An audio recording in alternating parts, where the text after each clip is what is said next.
नमस्ते अमा भगवान शरणम। आपण माने केमती अछंती कि मु किंतु भलरे अछि। आपण माने भलरे रहिया पई अमा भगवान के पाखरे मु प्रार्थना करूछि। आगरु आमे देखिथिले बाउंस करड़ी केमिति कटा हुए आ केमिति तरकारी हुए। आज देखिबा चलंतु बाउंस करड़ी केमिति पिठौ हुए। चलंतु प्रस्तुत करिबा। कखार फुल नबा करड़ी पकईबा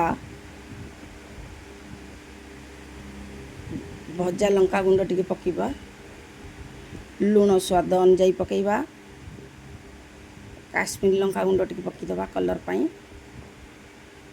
हलदी गुंड पकईबा भजा जीरा गुंड टिके पकईबा टिके हमरो सोरिष बट्टा टिके दबा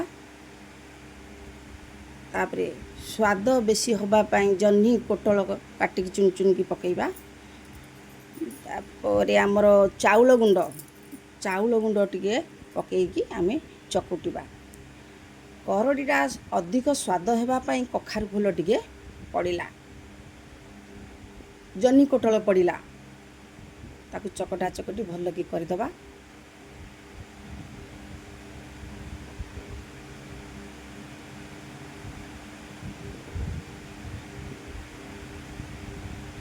तापरे तावा बसैकी तेल पकईबा तावा गरम पर आमे पिठौ को करिबा पतला पतला करिबा।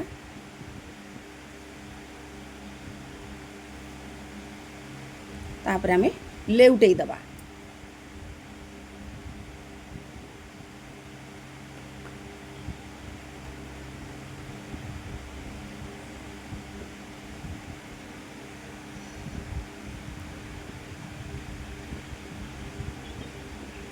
तापरे हमर प्रस्तुत हो गला करड़ी पिठौ।